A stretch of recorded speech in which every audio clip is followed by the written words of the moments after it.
Hi, everyone. Thank you so much for joining us tonight for our Women in the Workplace panel. It is a panel that we wanted to put on to celebrate Women's History Month, to get a group of us together and talk about what's currently going on for women in the workplace, what it's like to climb that career ladder, share advice from our expert panelists who are here with us tonight, and we'll introduce them in a moment, and hear from you all as well in the audience and take your questions at the end. So again, thank you for joining. My name is Rosie Hartwell. I am one of the speakers and panel co-chairs for the UVA Alumni Club of DC. We put on events that bring in a big range of panels who can speak on lots of different topics. And I'm so excited to be here tonight with you all. And I'll let my co-chair, Tara, introduce herself. Hi, Tara Carter. Also a chair of the speaker series. We are so grateful to have you here to talk about women in the workplace, your careers, and kind of what we can do to help ours. I am a graduate of the college 1998. And yeah, I've been working in the field of economics kind of since I graduated UVA. So that's me. Turn it back to Rosie to get this started. I'm so excited to meet you all. Great, thank you, Tara. And I forgot to say my class, I graduated in 2019 as a media studies major and government minor. I'm working in government consulting right now, so I'm hoping to learn a thing or two from our panelists as well. So without further ado, let's go ahead and introduce them.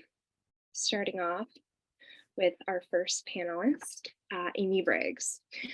Amy began her UVA career as an undergrad, earning a BA in economics in 1982, and then her master's of education in 1984.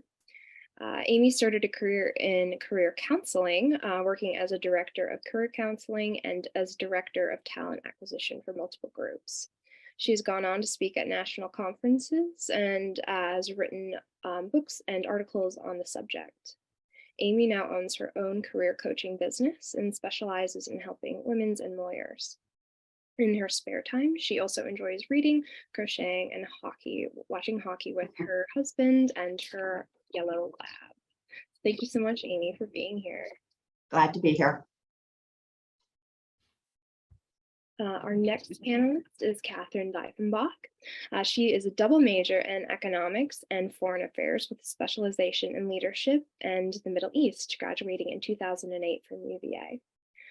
She then went on to earn her master's in international economics and international development from Johns Hopkins School of Advanced International Studies. Katherine has launched initiatives to align more than 3,000 candidates to roles at companies promoting growth, diversity, and inclusion, and now owns her own career counseling company. Katherine, thank you so much for your time tonight. Thank you for having me. Great. And I have the honor of introducing our last panelist, and then I will kick it off with some questions for everyone. Vanesa Dougherty, Talent and Performance Management Lead at Capital One. Vanesa is a first-generation grad. She received her BA in English from UVA, so college, yay. On ground, she worked as a student employee at the Career Center. I'm so excited to hear how you found your passion there. She learned from incredible leaders on grounds and how to support her fellow students in career development and job search. From there, she has worked in many different roles and people functions, formally and informally, supporting talent. Her primary focus has been technical talent with supporting SWE bootcamp grads in their job search, leveraging her experience as a former recruiter. And today she leads talent management for Capital One for their technical rotation program, which they call the TDP. She likes to say, not only can she help you land the job, but how you can be successful in it. So important. And I'm so excited to talk to all these inspiring women. So our first question, and this is for all panelists. We have some picked out that we wanted to ask you individually, but for all panelists, for all of the benefit of all of us here on the call, what are some signs of a productive workplace for women? I know that's really important when we're out there looking for our next job or our first job. So what should we look out for while choosing an employer? go ahead, jump in there. Who wants to go first? Well, I'm happy to. I'll do it. Amy. This is Amy. I would say, just like any place that you're looking at, I know it's a little bit more difficult if you're not physically going to an office or to a space, but you want to do research on that organization. What does their organization look like now? How many women are there versus men? How diverse in general, in all aspects, is the company? Are there women in the entry level? Are there women in the higher levels? Are the women in the higher levels in something other than HR? Because CEOs typically don't come from the HR department. They'll come from marketing and sales or finance.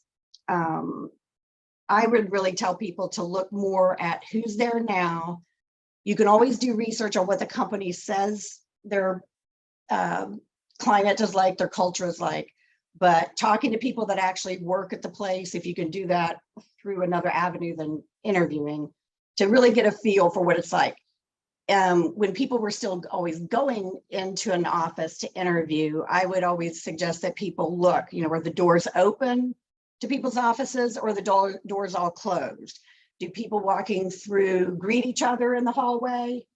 Or do people just like look down and not, there's ways like that to pick up what kind of a culture the organization has, and whether it's going to be someplace that seems welcoming to women, to all kinds of people. I'm sure there's other ideas out there as well, but that's what I would start with. I would say once you're in the interview process, you can ask the company if you're able to speak to one of their employees that are active. And if they don't give you that option, another way to do it is, if you have a panel interview, ask one of the women in the panel, where does she see herself in 2 years with that company? Usually you can see the deer in the headlights look, because she's not planning to be there for more than like 2 months. Or she could speak to her vision for that. You can kind of get cues also by the way that the office is set up. Is there a mother's room? Do they have paid time off for maternal health, that kind of thing? So that would be kind of a benefits question that you could ask once in interviews. I really like, Amy, what you mentioned about, when possible, connecting with folks out, who work at the organization kind of outside of that interview process. I would say that's been one of the ways that I found, of course, my next opportunity through networking. I'm sure networking will come up during our conversation today. I think networking is huge. As much as you can build a community, or at least 1 or 2 connections that will spark a larger community once you're in there, is really huge. I would say that was my experience with Capital One. I was able to find some folks that before I moved into that role, just through like my profession and the work that I was doing there, that have sparked a really incredible community. And the other thing that I would say that I've personally done is I've talked to people who've left the company that I was interested in. That's a really great thing about leveraging the tool like LinkedIn. Not only can you see who's there, but you can see who's recently left. And of course, you want to take that with a grain of salt. Not everybody will have the most positive experience, especially if somebody has transitioned on. But usually I find that they're actually able to be a little bit more honest with you in terms of how they had their experience. And then you can kind of, for yourself, make that judgment if that's going to be a space and a place where you see yourself making your next career move. Really good advice. I agree. Rosie, I'll do the next question too, because Sure. this one came from me, because it's something I've always struggled with women in the workplace. What can women do to help each other out in the workplace? And why don't we see enough of this?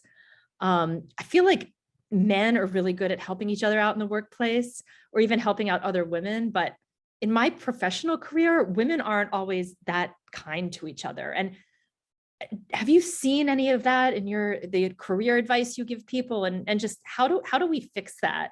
Kind of kicking off, the rest of Women's History Month and a how do we help each other kind of tone.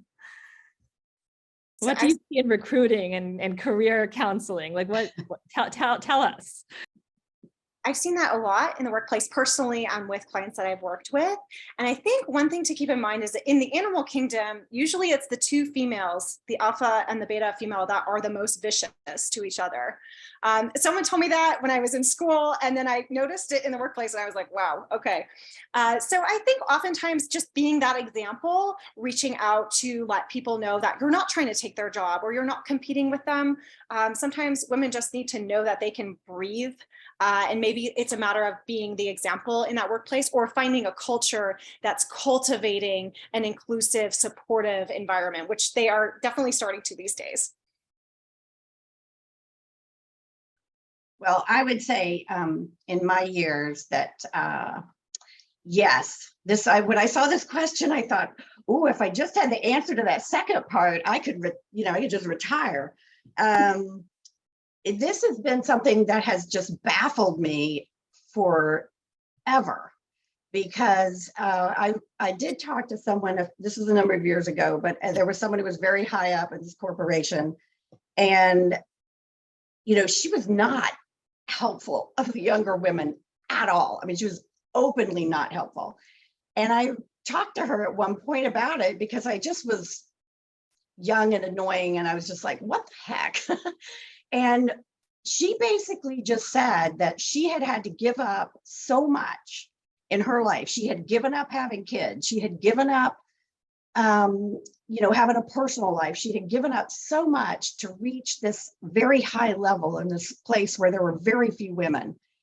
And she just was kind of like, well, I had to scratch my way to the top, so everybody else should have to scratch their way too.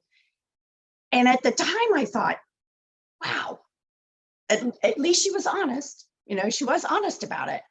But, when I see younger people coming into work, work environments, I think most places, most people like other people that initiate. So if you're already in a corporation or a company, when new people come on, make that effort to welcome them in, make that effort to let them be part of, whether it's lunches or, now that most people are working from home, just whatever it is that your company is doing, make a point of trying to bring those people in. Be a mentor, try and find a mentor for yourself, and just be one of the people that helps others network. The answer as to why it doesn't seem to work as well, I just really don't know. It seems like such a natural thing that people would want to help bring along others, especially in corporations or companies where they're not, where a lot of women drop out before they hit the upper levels. But I don't really know. I don't know. What do you think, Vanessa? Yeah, I mean, it's yeah, there's a lot of things that I have faced myself, especially just, I've been the only woman in rooms, and I've also been the only Latina who's in a room, and the only person who is a first generation college student before. And especially early in which, I'm still early in my career, but in those first couple of years, just kind of transitioning into a corporate environment, it was really, really difficult. I will be transparent in that, I had to also do my own work to be able to have the confidence to show up and recognize that I belong. Of course, you want mentors and sponsors and to find people who will help support and reflect that back to you.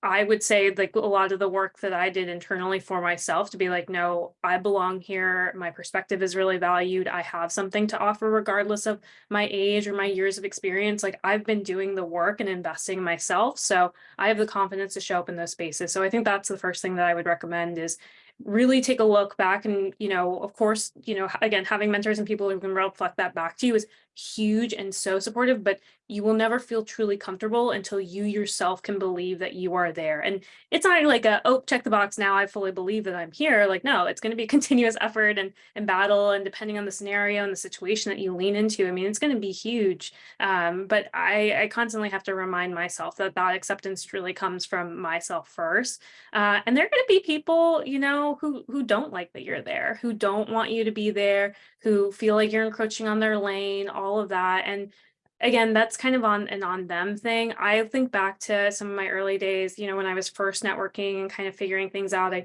didn't know what I wanted to do when I graduated. I got this English degree. Again, I was first to go to college, and I just got really, really lucky that I took a class at UVA called Designing Your Summer Experience, which allowed me to spend 3 credits designing my professional summer experience and finding an internship, redoing my resume. And that is what got me connected with the Career Center. On that journey, a part of it was networking and kind of testing the waters, like, again, 3 credits sponsored by that, taught by Everett Fortner, who is awesome, and I still keep in touch with him. But he, we went through this networking practice where we reached out to people, and I remember meeting this one woman who worked at the CFA, and I went and I prepared. It was new. I was newer to networking. I showed up. I was still in school at the time, and she was working in HR there, and I talked to her, and I came recommended from somebody else who worked at the CFA. So it wasn't just, a kind of cold call, but she basically was like, you will never work in HR. She told me that straight to my face in person over a lunch.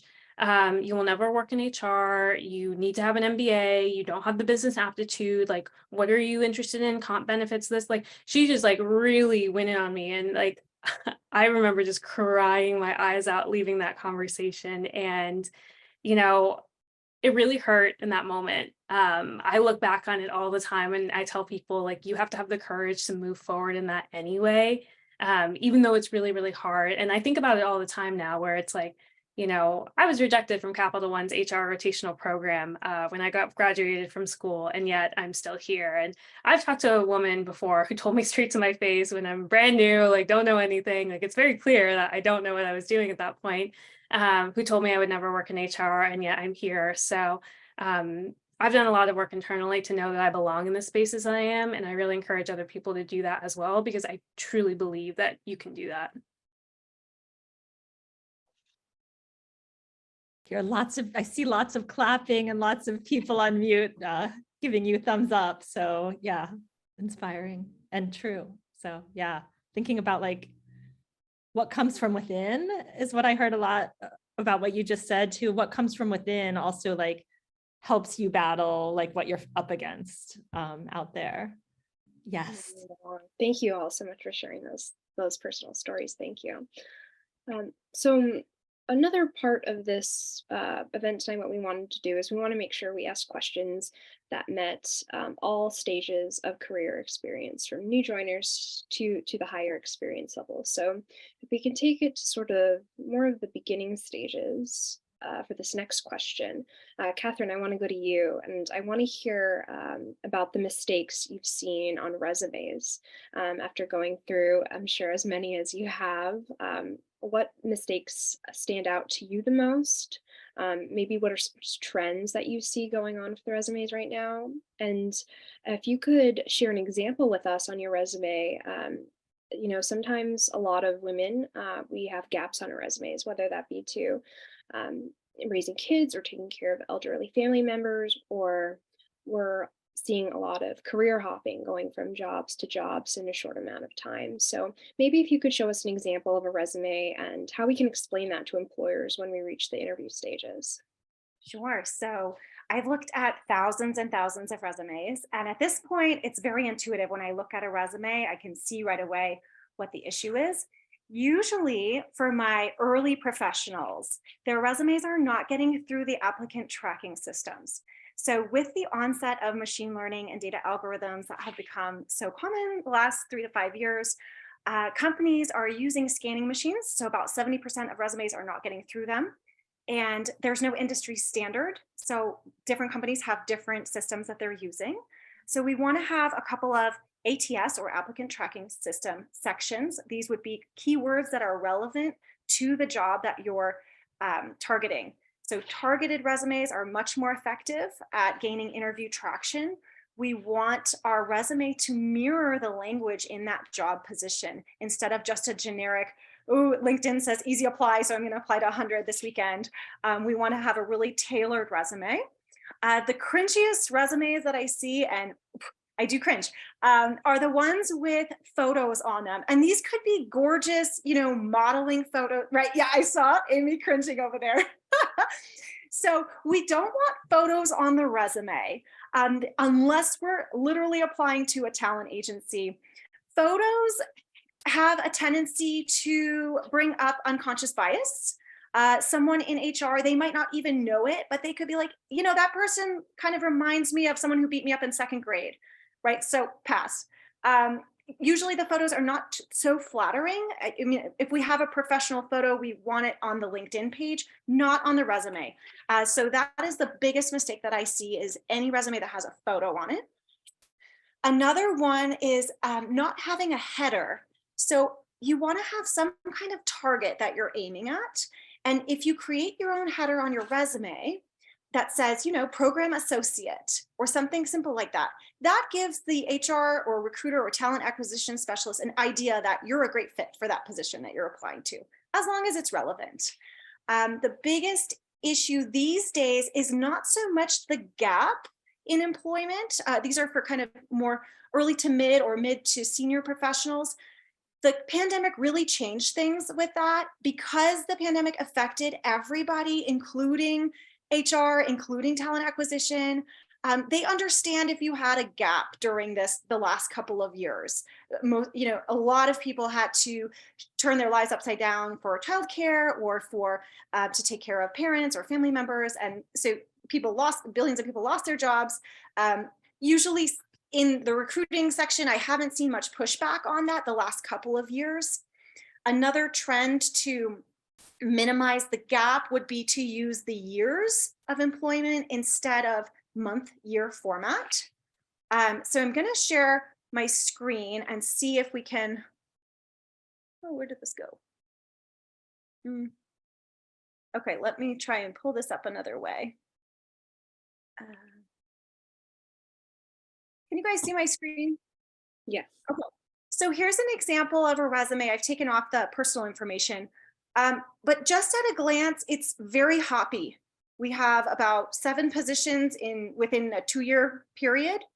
And so this is what I'm talking about with the month-year format. If we change it to 2021 to 2022 here, we can eliminate several of those positions if they're not adding value to the narrative.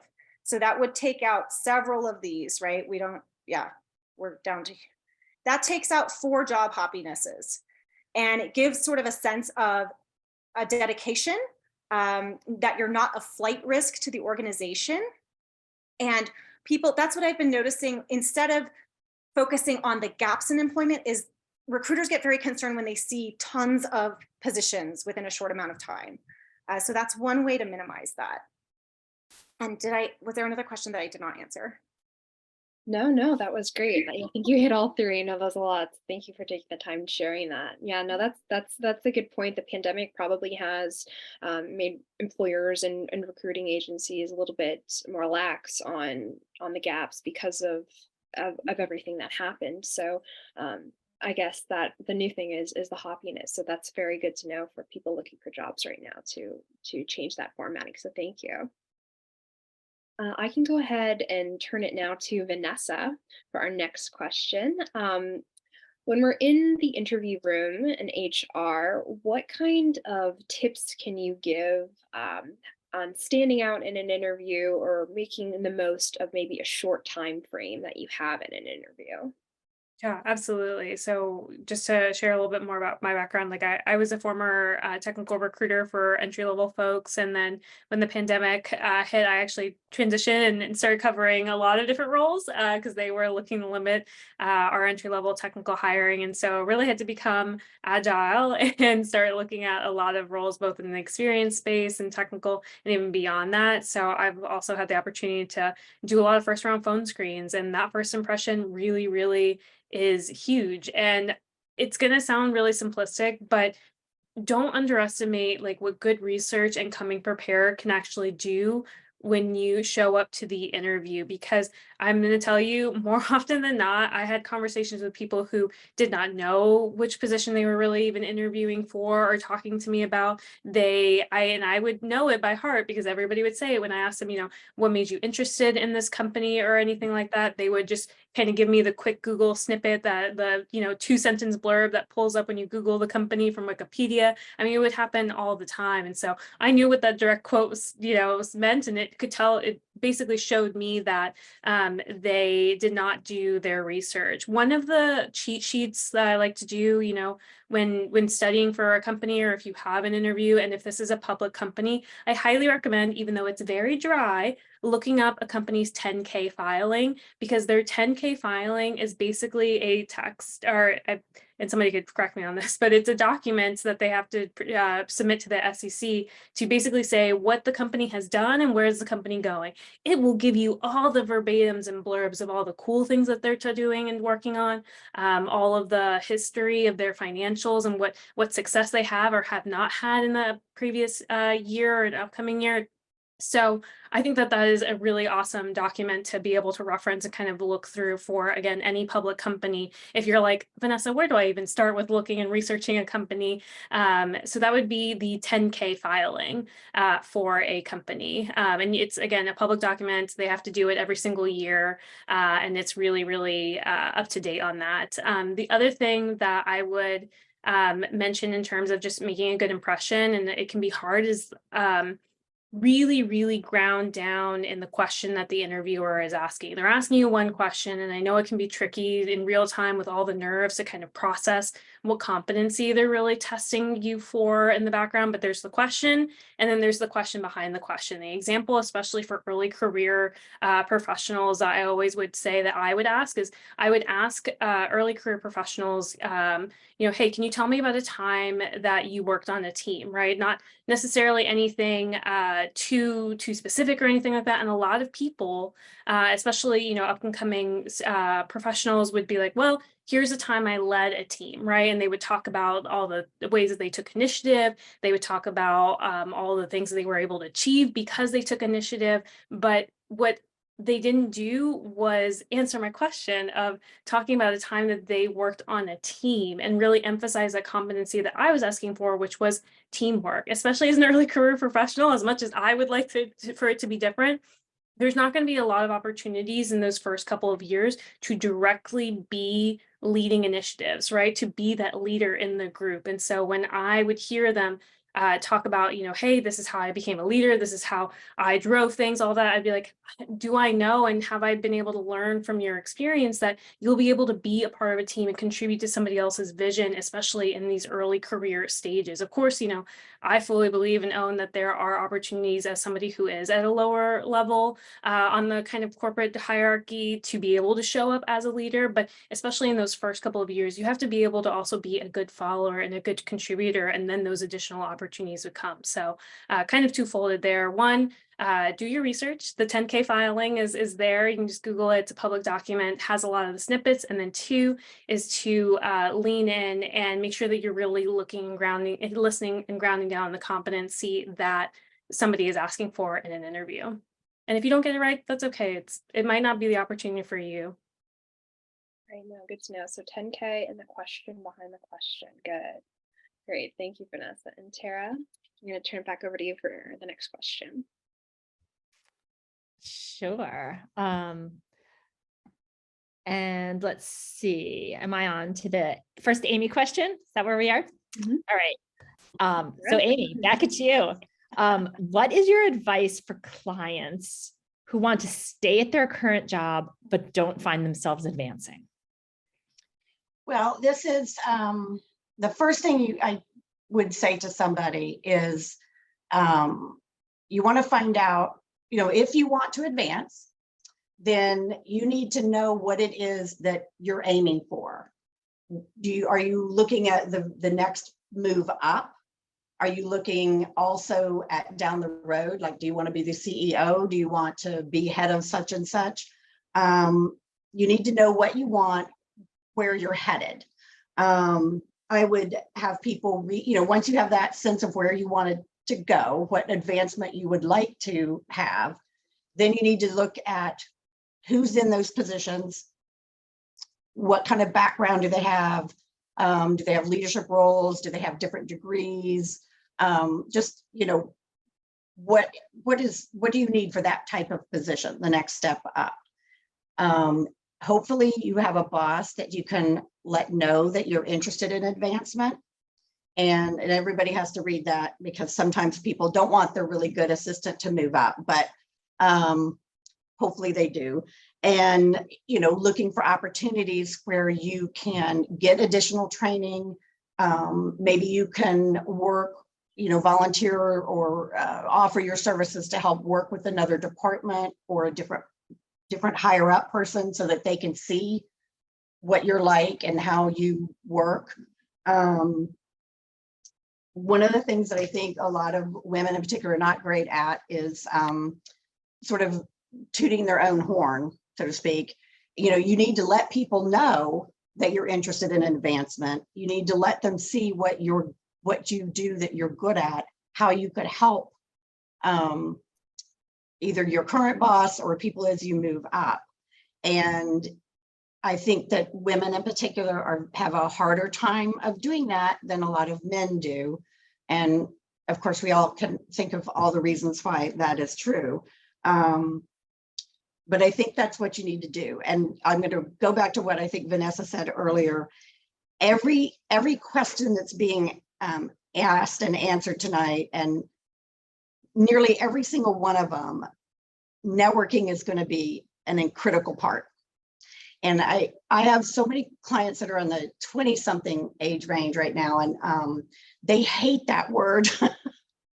Everybody hates that networking word. So I've actually started calling it research or meeting people or whatever, because people hate that networking idea, because they think that they're bothering people, or they're going to, you're just asking someone that you don't know to give you a job. That's not what you're doing.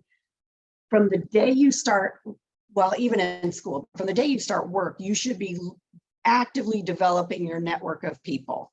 And it's a two-way street. You help people out if they need something, and then someday they'll be able to help you out.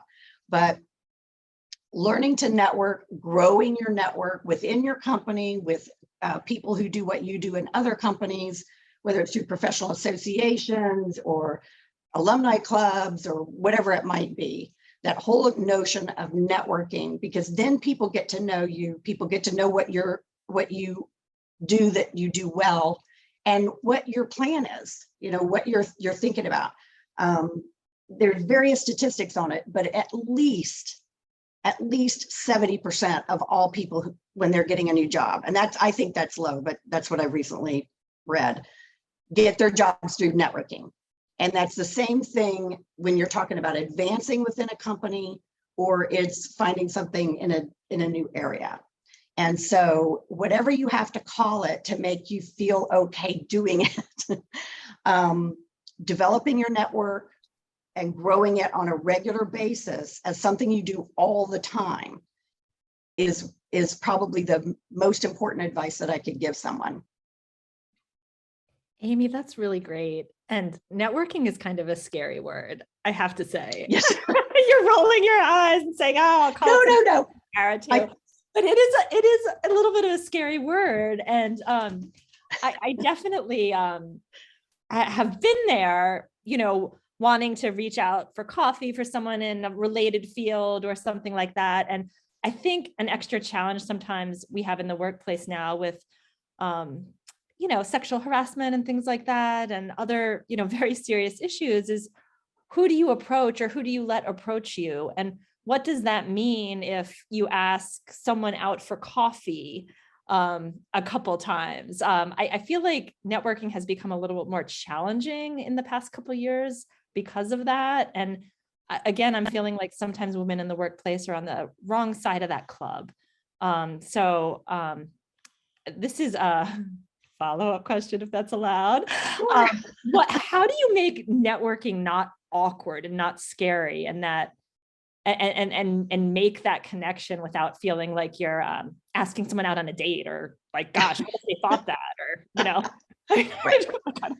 Well, there are a couple of things. I mean, you're right. It's, you never know what somebody else is going to be thinking.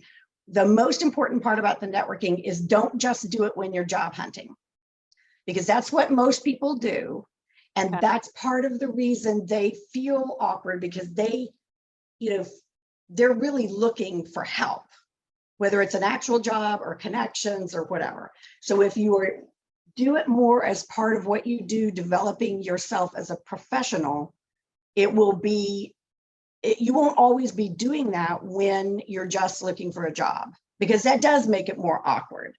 But for the coffee, I mean, if you're concerned about something like that, then you need to say up front,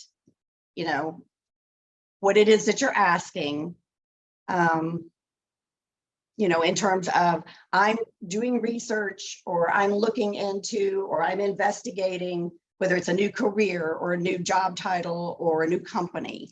And I thought perhaps, if you had 20 or 30 minutes, you could always do it by Zoom instead of meeting. But you could, make a point of saying what it is that you're doing, so that it isn't just like, hey, you want to grab some coffee? Because then the person might not really know. I mean, I guess it sort of depends on the person, but that's what I would do. And, call it something else. Call it research, or, because what you're really doing is you're just looking to get other people's ideas and thoughts and opinions and see what their experience was like.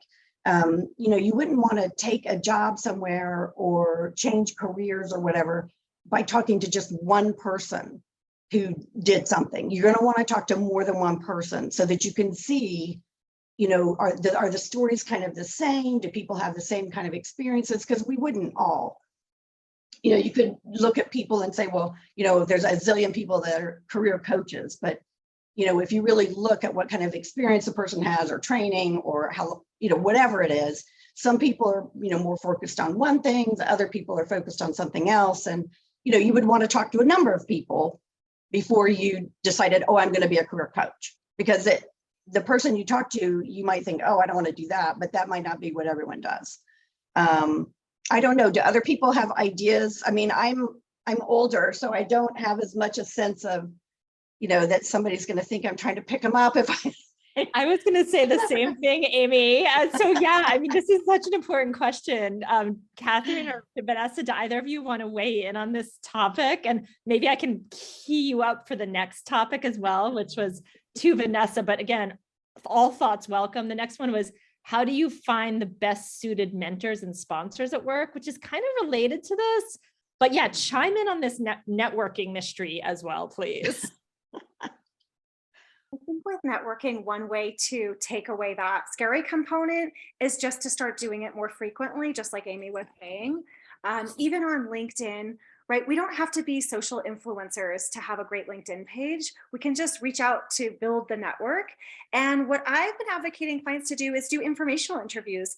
So you're reaching out to somebody that has the job that you want and saying, I'm really interested in this path. I'm in the middle of a career transition. Do you have 15 minutes to tell me more about how you got there, what the experience has been like? And people are usually really, really happy to, one, talk about themselves and also help you while they're doing that. So you're not asking them for a job, you're asking them more about how they got their job. And that has led several clients to positions because they're like, oh, you should talk to this person with this initiative, or they mentioned some other organization. So it's kind of connecting the dots and just putting yourself out there. The first time is always weird and awkward, but after that, it just becomes routine.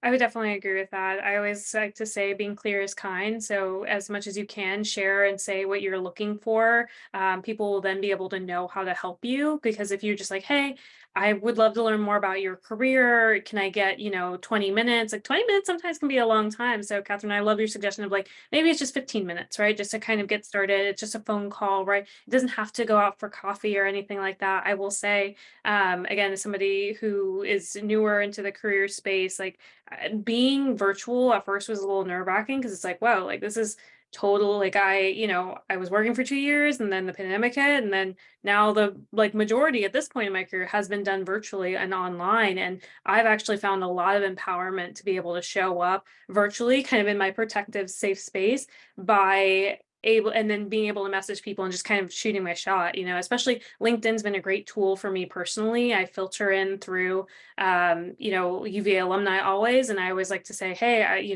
leaning on that network, especially being in this crew right now, like it's just awesome to be able to say like, hey, like I, was looking for fellow UVA alumni in this space and I saw it came across your profile, right? I like to tell people how I found them because sometimes getting a random message can be a little nerve-wracking, be like, all right, how'd you find me? And so I like to do that. And I think, both you, Amy and Katherine, were also hitting on this where it's like getting the reps in and not being afraid to be the first person to be vulnerable is huge.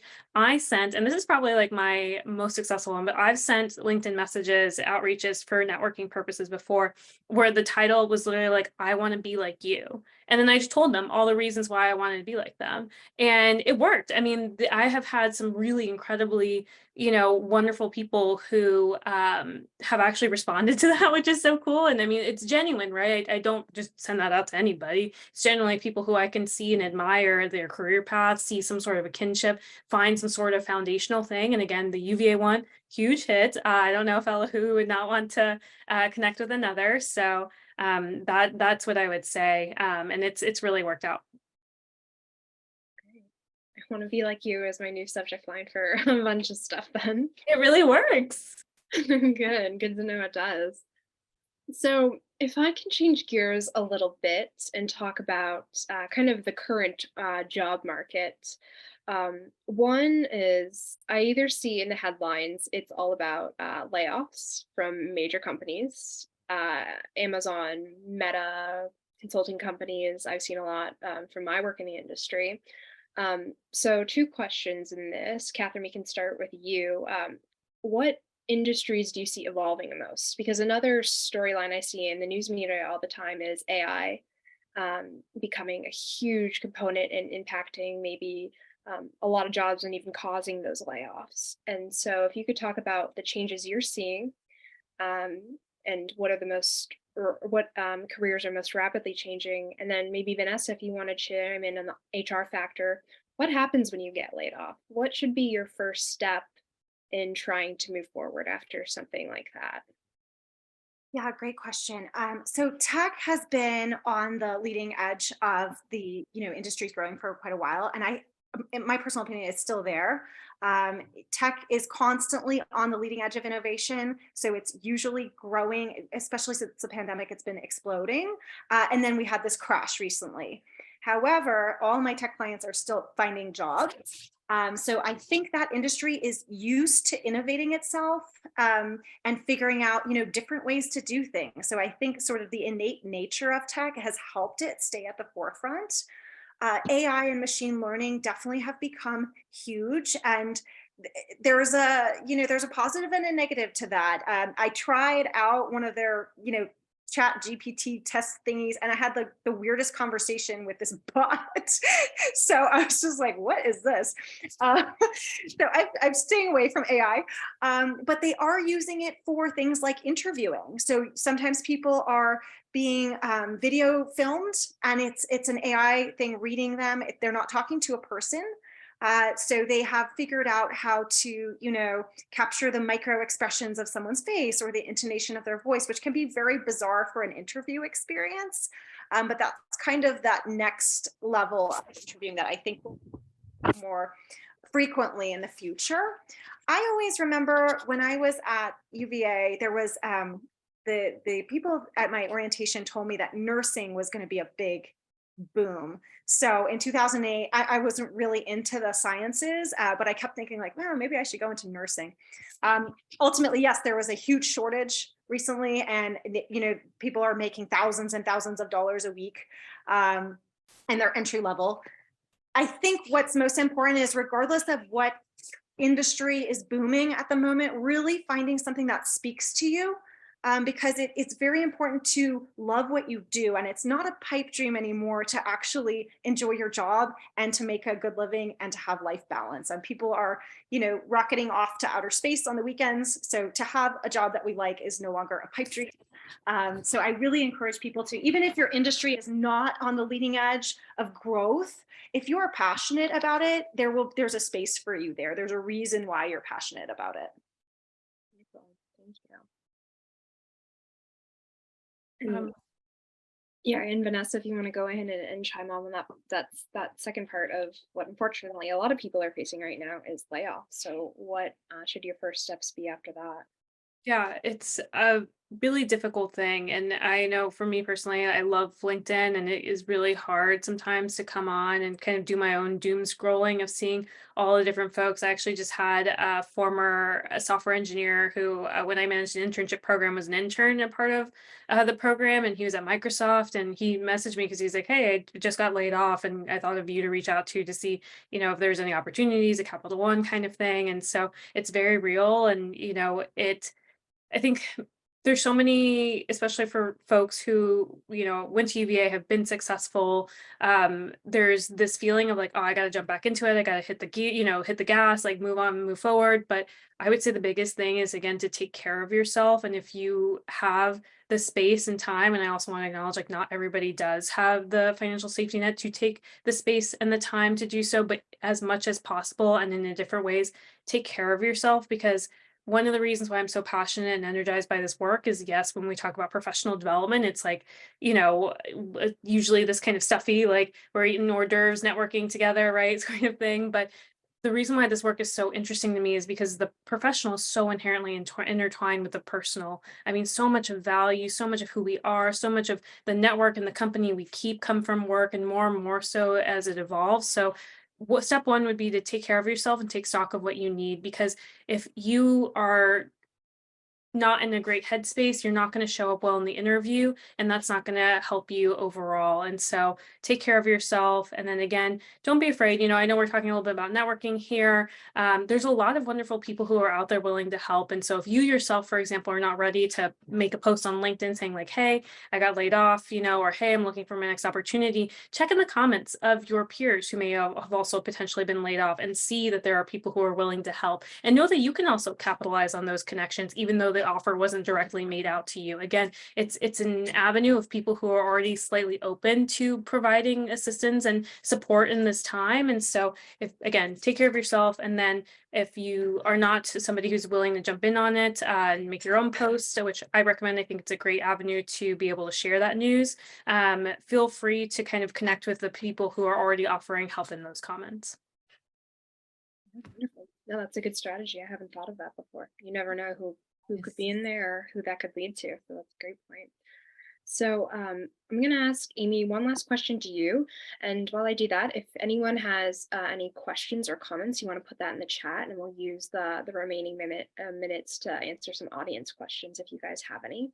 But Amy, for this last question for you, I was wondering, what advice do you have for someone who realizes, 10 or plus years into their job, that maybe they want to change, and they want that change to be something totally different and totally new? And it can be a little daunting to try to take that step, but what advice do you have for those people who feel like they really need a change, or to, instead of having those breakdown moments in their current job, how can they find a fresh start somewhere else? Yes, that's a big part of what the kind of people that I work with are people who have trained for something in particular, gone to school for something in particular, maybe somewhere down the road have decided it's really not, as Katherine was saying earlier, it's not something that really makes them happy. They don't really see it as something that they're passionate about, especially after the last few years that we've had. I think there are more and more people thinking, do I really want to do this thing I don't really enjoy until I'm 60 something and then retire? No. So I'm fully on board with that too. It's like, you need to, everybody has parts of their job or their career that maybe they don't enjoy that much, but overall, you've got to be happy about it. And I look at people, and if on Sunday afternoon or Sunday evening, you're already like about starting your week, then it might be time to think of what you could do to do something different. So if you're looking to make a move, the most important thing is you need to know why you want to make that move. Like, you wouldn't necessarily tell other people, or maybe you would, but what is it that's missing that you are searching for? And that will help sort of lead you towards what you're going to investigate. if you have no idea what you want to do, you want to look at your skills, your abilities, your vision, your passions.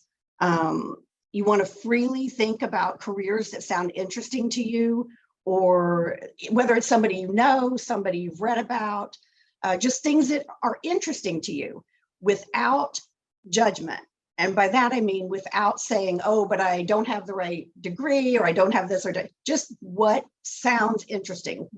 Who has a job that sounds interesting?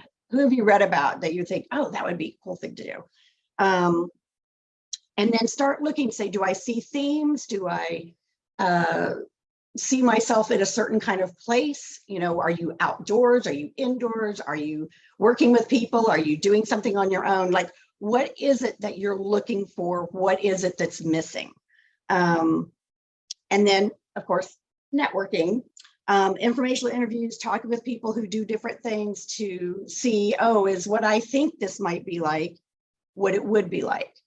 And if you know what you want to do, then of course you're just going to start, you know, following people, look at blogs, read what everybody else in the field reads, join associations, all that sort of thing. And I'm going to give out one website, although I hate to give this out because I always feel like it's like got such great information. I sometimes think, oh, I shouldn't give it to clients, but I will give it to you guys because, you know, there is a website. It's called careeronestop.org. And so it's, you know, CARER1ONE stop.org. And it is funded or sponsored, I think, by the Bureau of Labor, but it's run out of Minnesota. It is an amazing resource for people, really for anything. I mean, it is an amazing resource. And if you just wanted to find out something about, you know, what something is like, how you would do research, how would you find jobs, it has information in there about whether it's a career going up or going down, what's the salary range. I mean, it's just got everything under the sun. And it also has everything from, you know, how to do your resume, you know, it just covers like everything. And so if you're someone who doesn't want to work with somebody to either at like UVA's career office, I'm not sure how much alumni support they're able to give, but I'm assuming they give some. Or you can just poke around at that website and get an unbelievable amount of information. And the main thing is to sort of start figuring out what is missing or what do you want, which is not always an easy question to answer, but that's really, I think, where most people need to start. Does that answer your question? Yes, it does. Thank you. Great. And I think it's important to note that you should be subscribing to all the articles and the news subscriptions and the career counseling websites to get as much information as you can. I know the Alumni Center does, they actively send out emails for their career services. So right. If you're not on that, get on those as well, because you never know what you can find. So thank you, Amy. Yeah, it's great. Thank you so much. So we have some activity in the chat. I'll go to the first audience question that I see.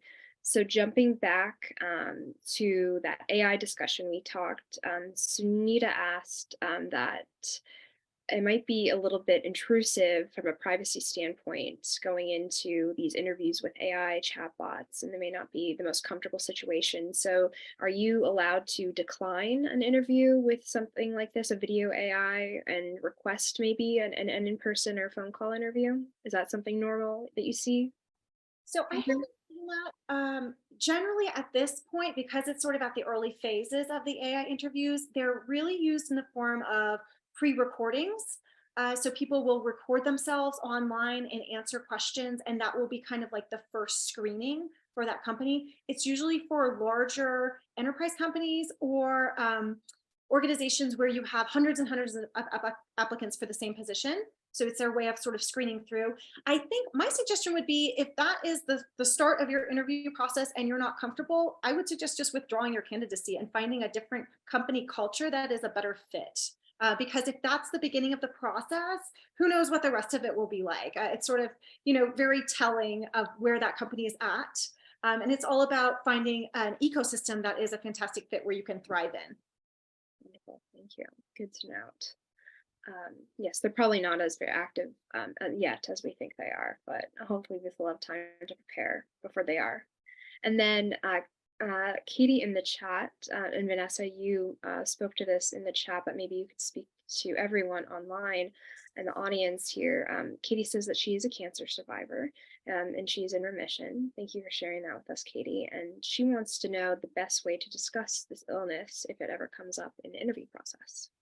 Yeah, I'd also be interested from the perspective from the other panelists too, but from just the HR experience and in my perspective, there's not really, like, I'd be curious if this has happened prior and if there's some, you know, a nervousness around discussing that, or if this is more just a preemptive, like, hey, I want to be the most prepared possible. Either way, it's totally fine, but I was curious about your prior experience with it. And then from, again, I would just really discuss it around like what reasonable accommodations do you require for completing either the interview process if need be, or once you accept an offer, kind of talking through that process within work itself. Having this and requiring reasonable accommodations does not discount your experience or does not make you an unqualified candidate for this based off of your background or anything like that. So I would frame it in just asking for the reasonable and discussing your reasonable accommodations that are available to you. And thank you to those who were putting in suggestions for books and podcasts and articles about this topic as well. If you guys want to scroll through the chat, there are a bunch of links and suggestions there. But to wrap up, I don't want to go too much over time, but thank you again for our panelists for being here. Could you guys maybe talk about your services, or if anyone would like to reach out to you for more advice or maybe to work with you in the future, how can they connect with you? Vanessa, you want to start us off? Then we can go to Katherine and Amy. Definitely. So I don't do as much formal career coaching anymore. Definitely focusing on like the one job at this point. For there was a time where I was balancing both, but I'm always happy to connect, especially for UVA alumni. I really do enjoy being able to just be an advocate. You know, I know we talked about networking a little bit earlier, and especially somebody who in the initial years did not have a lot to offer and provide for other people. I just thought of it as planting in a community garden where everything that I was able to take, I would plant it in my proverbial community garden and be able to share it in the future and kind of pass it along when somebody else needed some assistance or support. So feel free to reach out to me on LinkedIn. I'll go ahead and drop my LinkedIn URL here, but I'd be really happy to connect with anybody and talk through career search, networking strategies, or even just my own career path, trying to navigate it all and figure out what's going on. Thank you. Yeah, I work with resume strategy, resume writing, interview coaching, and career coaching. So I just dropped my email and my LinkedIn name in the chat. If anybody wants to, if anyone wants a complimentary resume review, feel free to email it to me at any time. I would be overjoyed to support any of you in your journey, and very passionate about UVA. So very grateful for your time this evening. Oh, that's so generous. Thank you so much, Katherine. And for me, I've been doing career counseling, career coaching for most of my career. So anybody, if you want to reach out to me through LinkedIn, that would be great. I have a website, but all of my business comes from referrals. So, I mean, not that I would turn anyone away, but I mean, that's just where all my business comes from, referrals. So I have the website and LinkedIn really more so that if people are referred to me, or get my name from somebody, they can sort of see what I'm all about. But I do work with people from college age up through retirement, and it really depends on what the person needs.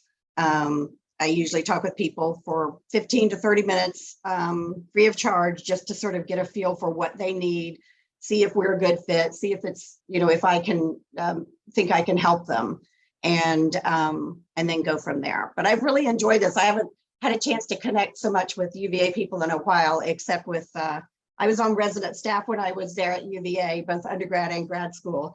And I still regularly see everyone from my Metcalf staff every year. So Oh, were you in Mexico? Yay. So I actually just came back from New Mexico, where the women that were on a staff got together, and then later in this year, all of us, the guys and the women, will all get together again. So my time at Virginia was really awesome, and I'm always happy to help other UVA people. So reach out, and if I can help you, I absolutely will. Thank you so much, Amy. That's really kind of you as well. And we so much appreciate your words of wisdom. And I'd like to say that I found all three of these people on LinkedIn. So the power of networking has brought us together tonight. So it works. It's a good tool. So go ahead and use it. Thank you again, everyone. And thank you to the audience, and Rita and Cliff and Monica, for turning on your cameras. Great to see some audience participation as well. Thank you so much for joining. Tara and I, again, are the speakers and panels co-chairs. So if you guys ever have an event idea or request, feel free to shoot us an email, and we'll be happy to try to put something on together. But again, this will be recorded, so we'll send this out tomorrow at some point. But again, thank you all so much for coming. Tara, do you have any final words?